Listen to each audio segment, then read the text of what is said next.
El cuarto video va a estar destinado a introducir el pensamiento de Martin Heidegger en torno a la cuestión de la angustia. Bien, habíamos visto en la introducción, en el texto de Jaspers, esta idea de cómo aparece con la filosofía contemporánea la posibilidad de pensar que la filosofía encuentra un origen, o puede encontrar un origen, en ciertos estados de ánimo que son considerados fundamentales, ¿sí? Bien, entonces, habíamos dicho con Jaspers, recuerdan, ¿no? Que la experiencia de situaciones límite puede despertar, o mejor dicho, hay ciertos estados anímicos que se despiertan en esas situaciones y que nos permiten advertir la situación, el carácter límite de esa situación.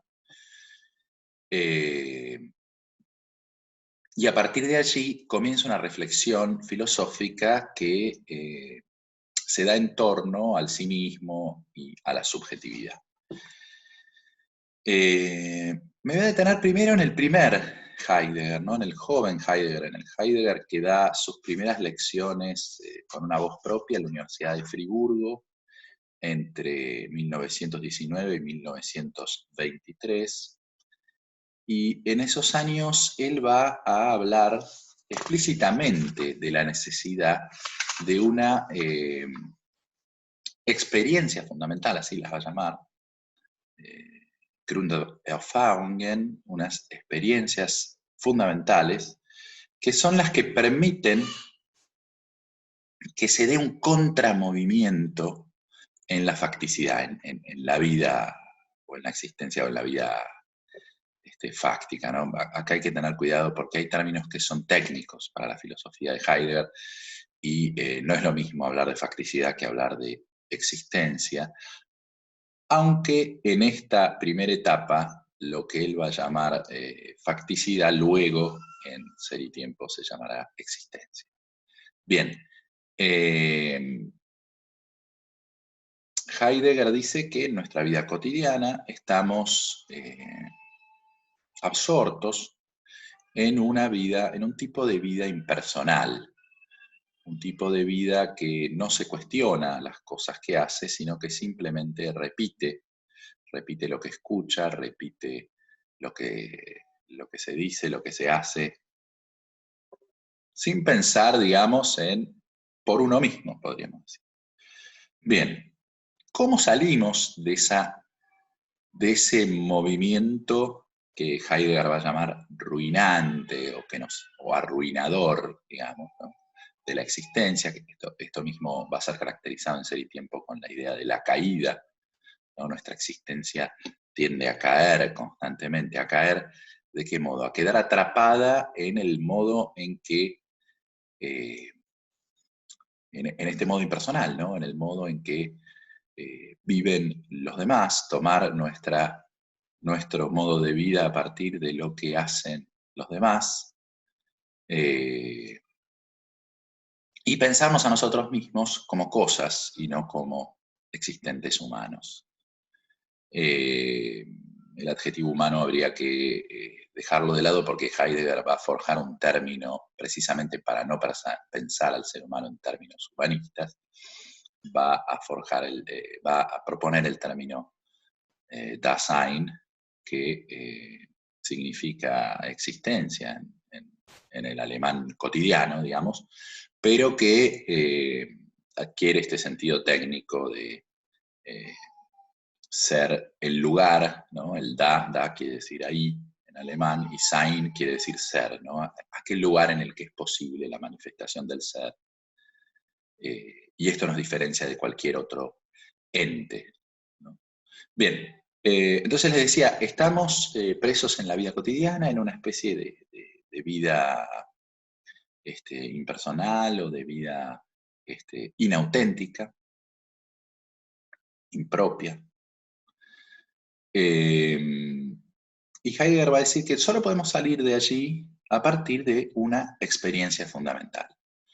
Es decir, no podemos salir de esta existencia inauténtica por medio de una reflexión teórica. Eso es algo que Heidegger descarta inmediatamente, ¿no? Y digo descarta inmediatamente porque recordemos que el maestro de Heidegger, el padre de la fenomenología, es Edmund Husserl, y Husserl sí va a pensar que el inicio de la reflexión filosófica, digamos, la salida de lo que él llama la actitud natural hacia una actitud filosófica, se da por medio de una reflexión, ¿no?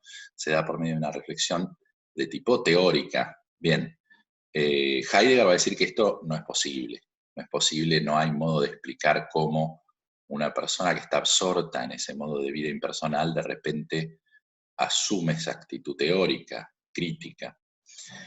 Esto tiene que suceder por medio, y digo, fíjense que esto tiene que ver con la ruptura que les estoy proponiendo que adviertan, con una ruptura propia de la filosofía contemporánea, que es la que introduce la idea de que es posible hacer filosofía a partir de estados anímicos. Es decir, tenemos que experimentar una experiencia fundamental, una experiencia que no es como las demás, ¿no? Que se parece a la de las situaciones límite que propone Jaspers, se parece y se identifica, porque vamos a ver que es frente a la experiencia de la muerte en Heidegger, o frente a la constatación de nuestra mortalidad, de nuestra finitud, cuando experimentamos este estado anímico fundamental, que va a ser la angustia, es decir, es en la angustia ante la muerte,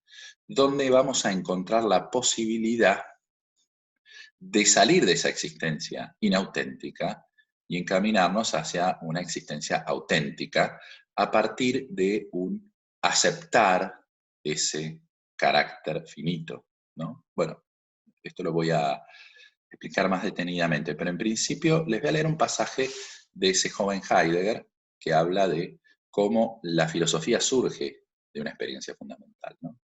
La filosofía, como experiencia de la vida fáctica, requiere un motivo en el que permanezca la preocupación por la experiencia de la vida fáctica. Esto lo calificamos como la experiencia fundamental filosófica, ¿no? Recuerden que yo les había hablado de experiencias fundamentales que después van a ser tematizadas directamente como temples de ánimo, ¿no? Bien, esta experiencia fundamental filosófica no es ninguna iluminación especial, sino que es posible en cada existencia concreta. Acá esto es importante, no es que solo algunos iluminados pueden salir de ese embotamiento de la vida impersonal, sino que es posible en cada existencia concreta, donde la preocupación trae de vuelta a la existencia actual. Bueno, en fin, es posible salir de esa situación a partir de esta experiencia fundamental, ¿no?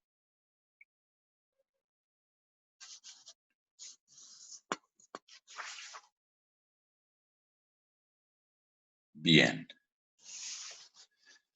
Vamos a pasar entonces ahora a hacer un breve análisis de cómo está tematizada esta cuestión en Ser y Tiempo, ¿no? El pasaje anterior pertenece a uno de los cursos que Heidegger dicta entre el 19 y el 23 en Friburgo.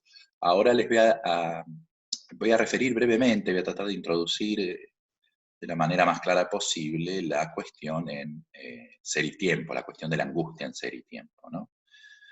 Heidegger va a comenzar en la primera sección de la primera parte de Ser y Tiempo, en los parágrafos 9 al 44, lo que llama la etapa preparatoria del análisis fundamental del Dasein. Recuerdan que el Dasein era el existente humano, ¿no? Bien, el existente humano va a ser el objeto de análisis de Ser y Tiempo, si bien la pregunta inicial en Ser y Tiempo es la pregunta por el sentido del ser. Heidegger se da cuenta que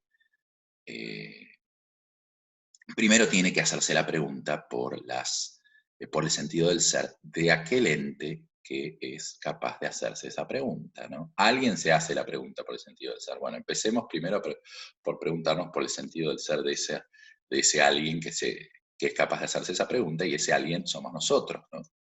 Los existentes humanos, el Dasein.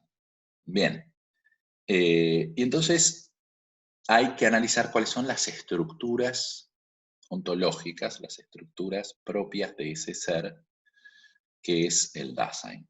Bien, el punto de partida es el ser en el mundo. Para Heidegger, el Dasein es un ser en el mundo, es decir, es un ente que ya está inscripto en un mundo, ¿no? Que es arrojado a un mundo y que está siempre en relación con ese mundo, ¿no? Cuando él analice la estructura propia de lo que él llama el ser en, que significa un ser en, va a detenerse en lo que él define como propio del Dasein, que es un estado de abierto, una aperturidad. El existente humano es un ente que se encuentra abierto, básicamente abierto a la manifestación del ser, ¿no es cierto? Pero que en ese encontrarse abierto vamos a poder señalar ciertas estructuras que Heidegger va a llamar existenciarios, ¿sí? Pero que son eso, son estructuras ontológicas, son modos de ser, podríamos decir, del Dasein, ¿no? El primero de todos estos, y este es el que más nos va a interesar para la cuestión de la angustia, es lo que Gauss traduce como el encontrarse, ¿no? El término alemán es Befindlichkeit, es traducido como encontrarse por Gauss,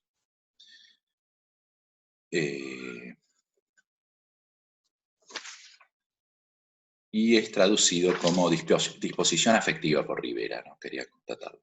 Bien,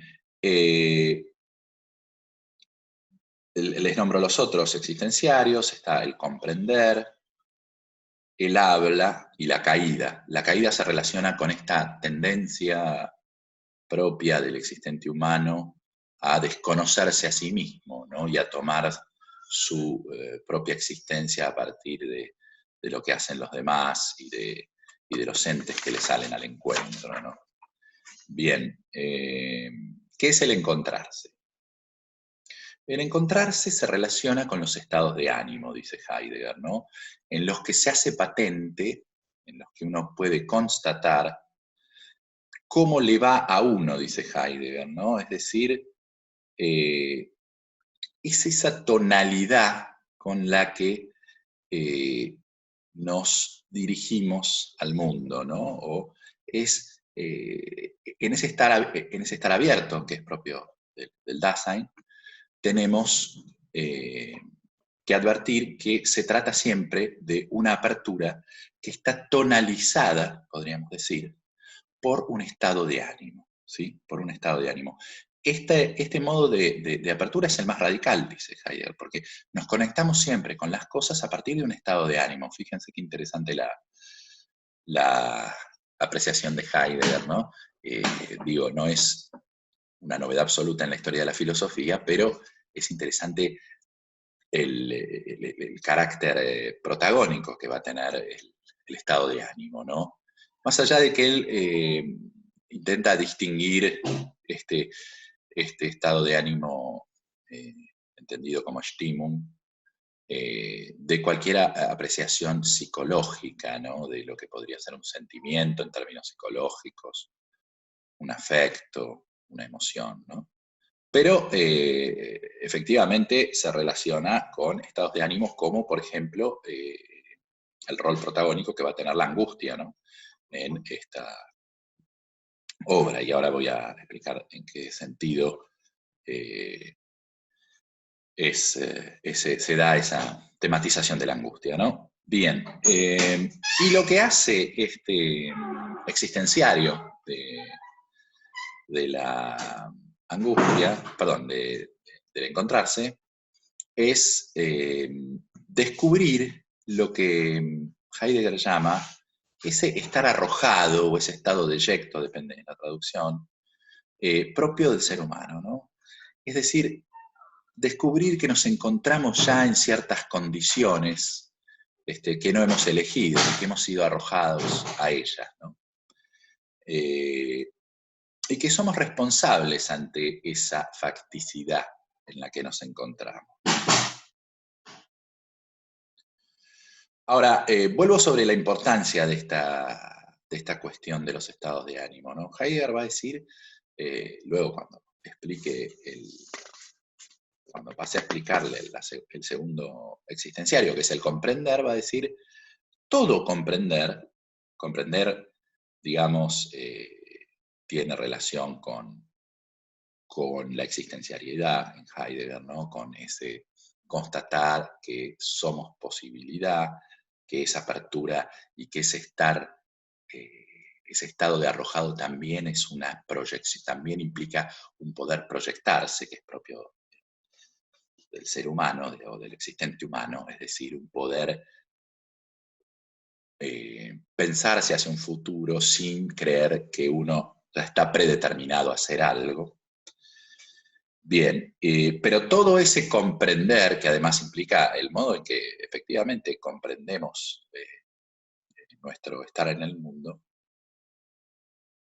está siempre tonalizado, está siempre atravesado, está siempre determinado por un estado de ánimo. Nosotros comprendemos las cosas a partir de un estado de ánimo y las entendemos en un sentido o en otro, dependiendo mucho de ese estado de ánimo. Por eso el encontrarse es, y los estados de ánimo abren al Dasein de modo radical, dice Heidegger, ¿no?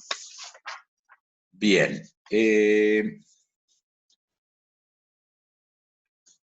¿Hay algún modo, se pregunta Heidegger, de que el Dasein abra su existencia de modo que el Dasein, que el existente humano, se vuelva accesible a sí mismo? Es decir, ¿hay algún modo en el que esta apertura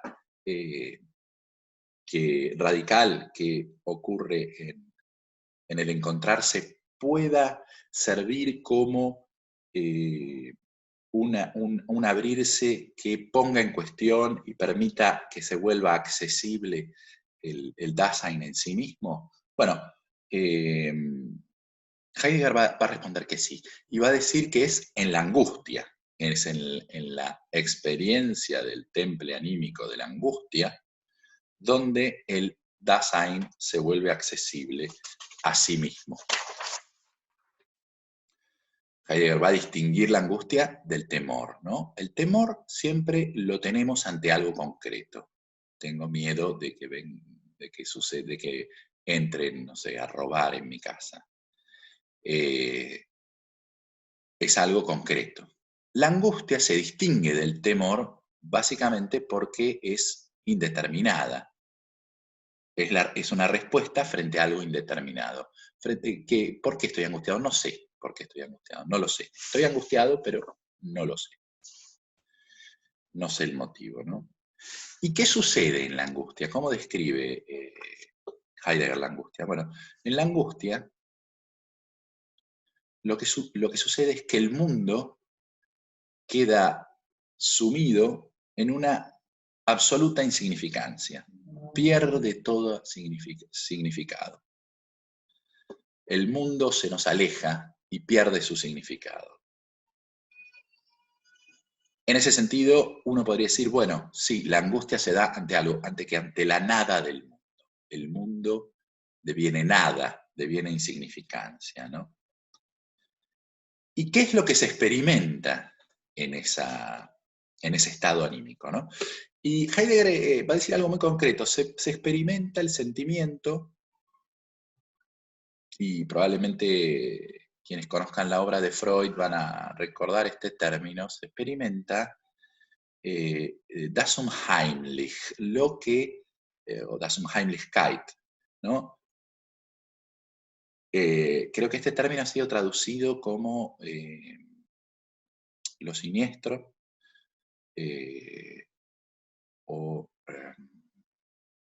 perdón, la otra traducción, disculpen, del texto de Freud. Pero en Heidegger y en el texto de Freud también está esta cuestión. Hay una referencia a la composición del término en el sentido etimológico, ¿no? En el núcleo del término Heimlichkeit es Heim, la palabra, el sustantivo Heim, que refiere al hogar, a la casa, ¿no? Entonces, que es una negación, implica un estar fuera de la casa, no estar en la casa, no estar en el hogar, no estar en la situación habitual, de comodidad habitual, ¿no? Eso es lo que implica la angustia. La angustia nos saca de lo conocido, podríamos decir, ¿no? Y nos arroja, estoy recordando que el texto de Freud aparece señalado por él como lo interesante de esta experiencia, que uno experimenta lo familiar como desconocido, ¿no? Pero en el caso de Heidegger se trata básicamente de eso, ¿no? De esa experiencia de ya no estar protegido por mi propia mismidad, digamos, en el sentido de mi propio estar en casa, ¿no? Entonces, de lo que huimos en la angustia es respecto de ese sentimiento, ¿no? De esa experiencia, ¿no? De ese estar fuera de casa, ¿no?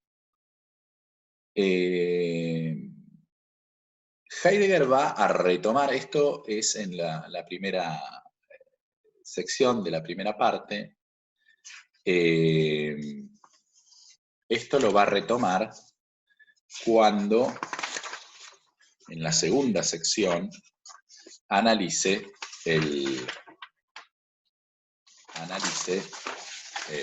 la cuestión del ser para la muerte, ¿no? La relación de la angustia con la muerte. Heidegger va a preguntarse por la posibilidad de la totalización del Dasein, ¿no? De una totalidad, de poder proponer una interpretación del Dasein en su totalidad, ¿no? Y para eso se va a preguntar entonces ¿cuándo podemos decir que un Dasein está completo, ¿no? Y eso lo va a llevar a reflexionar sobre la muerte, ¿no? Sobre la muerte.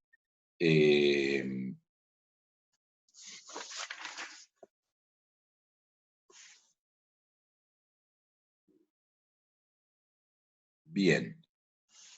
La completitud entonces parece solo poder alcanzarse en la muerte, ¿no? Pero, ¿cómo hay que entender, y esto es muy, muy rico el análisis de Heidegger, cómo hay que entender ese morir, cómo hay que relacionarse con esa muerte, ¿no? Y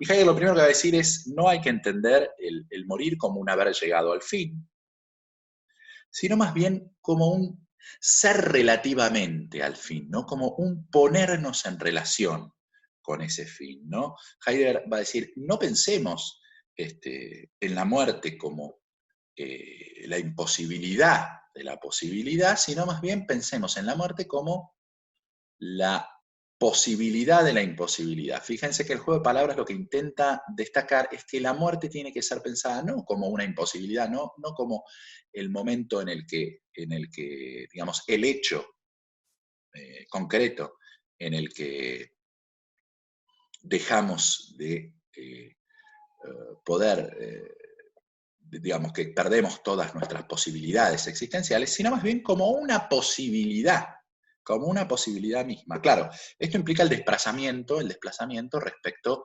de concebir la muerte ya no como un hecho, sino precisamente como una posibilidad.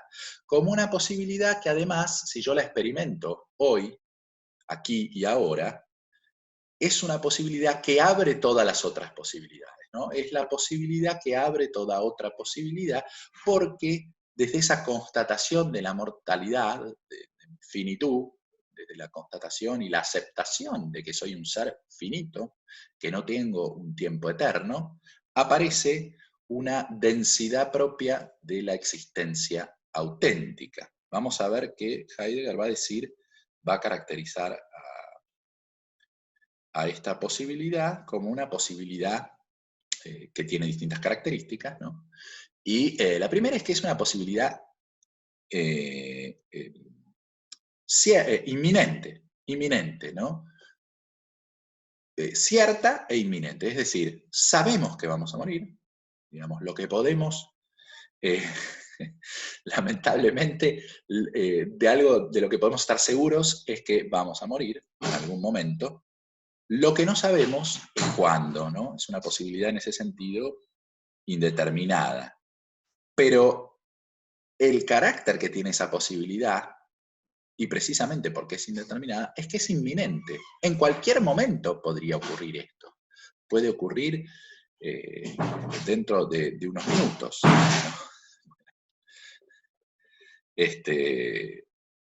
Y además Heidegger va a caracterizar con otros rasgos esta posibilidad, ¿no? La muerte pensada como posibilidad, ¿no? Es una posibilidad inminente, es la posibilidad más propia, la más peculiar, la más mía, en la que no puedo ser sustituido, ¿no? Y esto también se relaciona con la segunda característica, que es que no hay referencia a otros, es decir, de algún modo ese ser en el mundo que también era un ser con otros para Heidegger y era un estar siempre relacionado con los demás, pareciera que en el momento decisivo, y este es un gesto, pensémoslo en este seminario porque es interesante para retomar y sobre todo lo vamos a poder pensar a partir de la próxima semana, de la próxima unidad sobre la otredad, cómo acá hay un gesto propio de la subjetividad moderna en Heidegger, ¿no? Un gesto en el que cuando deviene el momento decisivo, digamos, en el momento decisivo en el que yo puedo constituirme como un sí mismo, en el que yo constituyo mi subjetividad y alcanzo el modo auténtico de la existencia, es un momento en soledad, un momento en el que corto relación con los demás. ¿Por qué? Dice Heidegger. Bueno, básicamente porque el otro no me puede sustituir en esta tarea. Nadie puede morir por mí, nadie puede atravesar esa experiencia por mí. Es una experiencia propia, individual, que me individualiza en grado extremo y que exige mi compromiso en primera persona y tiene ese carácter insustituible, ¿no? Esto va a ser fuertemente criticado por Levinas, ¿no? Por Derrida también y por Levinas.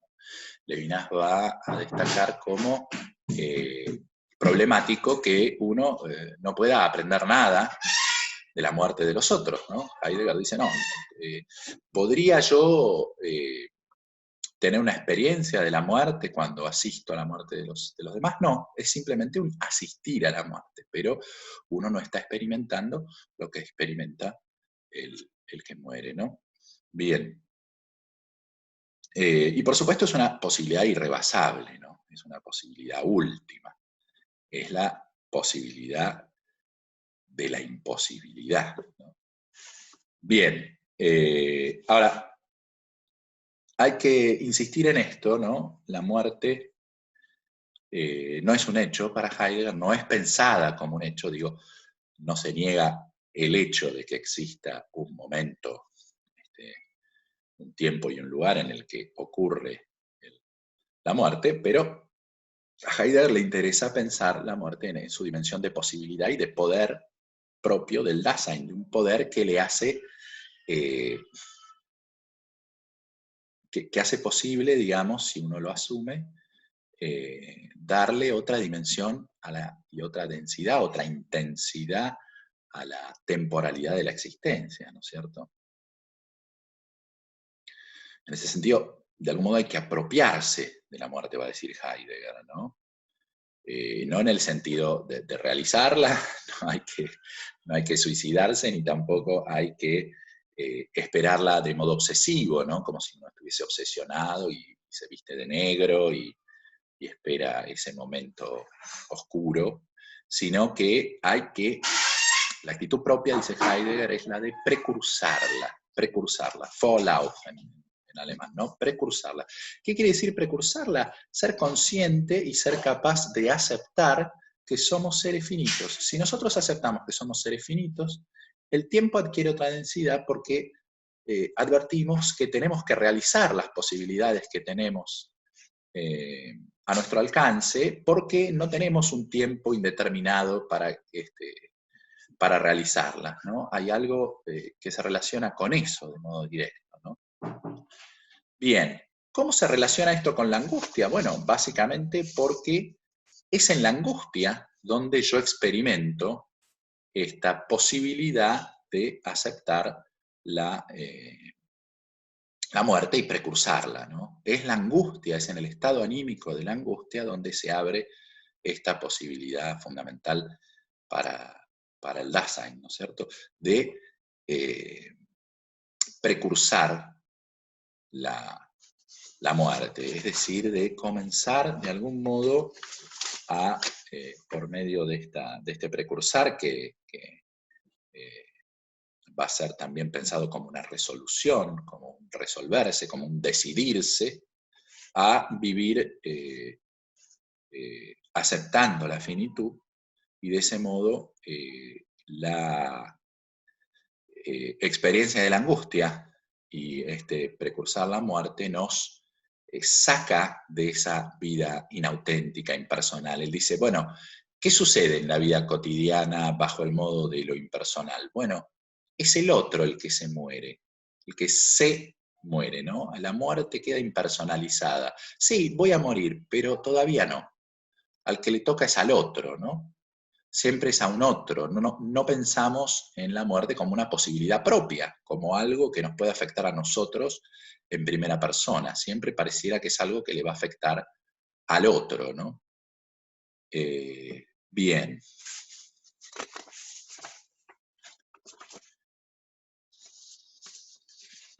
Bueno, hago una brevísima mención a un texto que les puede servir para pensar la cuestión de la angustia en Heidegger y que quizás sea un poco más accesible que Ser y Tiempo, más fácil de leer, que es un texto que es metafísica. Yo lo incluí en la bibliografía, está en... bueno, si no lo incluí, lo voy a revisar, creía que lo había incluido. Está en una obra de Heidegger que contiene varios textos, que se llama Hitos. Hitos.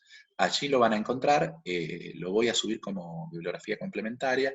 Me parece que les puede servir, que es Metafísica, es la lección inaugural de Heidegger cuando asume en la Universidad de Friburgo como profesor titular, que va a reemplazar a Husserl en su cátedra, y dicta esta conferencia en la que trata de reflexionar sobre la nada, y aparece la angustia como el temple anímico fundamental que nos va a revelar y que nos va a permitir un acceso a la nada. Heidegger va a decir, la filosofía históricamente se ha preguntado por la nada, y ha llegado a una definición formal, lógico-formal, podríamos decir, que le ha impedido, digamos, penetrar en la dimensión ontológica de la nada, ¿no? La definición lógico-formal de la nada no se enfrenta a diversas paradojas que pareciera que dejan la pregunta en ese momento, ¿no? Hay una suerte de imposibilidad lógica de construir una oración, una afirmación respecto de la nada que tenga un sentido formalizable lógicamente, obviamente, ¿no? Uno no puede decir, uno podría decir que, no puede decir que la nada es, porque la nada no es. Entonces, ¿cómo hacemos para predicar algo de la nada? Pareciera que uno encuentra permanentemente una paradoja lógica que no puede superar. Sin embargo, dice Heidegger, esto no tiene que detener la investigación. ¿Por qué? Porque si el lenguaje no puede decir algo de la nada, eso no quiere decir que no tengamos una experiencia de la nada. Y si tenemos una experiencia de la nada, no podemos ignorarla.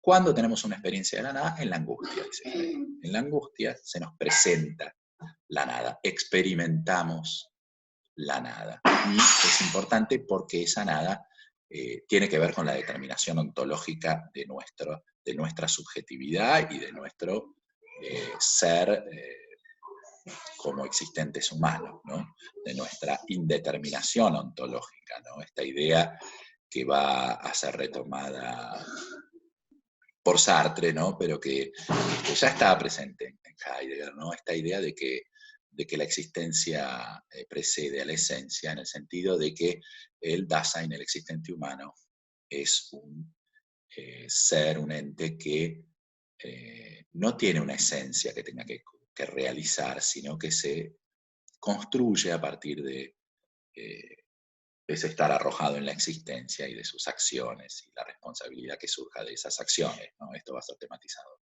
de este modo por Sartre, pero en Heidegger ya aparece esta idea, incluso aparece esa frase, ¿no? Que está en Ser y Tiempo, pero además aparece esta idea de que hay una indeterminación, ¿no? Hay una nada que opera como fundamento en todo caso, ¿no? ¿Cuál es el fundamento? ¿Cuál es la esencia del ser humano? La nada, podríamos decir. Bueno, hasta acá entonces esta clase introductoria al problema de la angustia en Heidegger.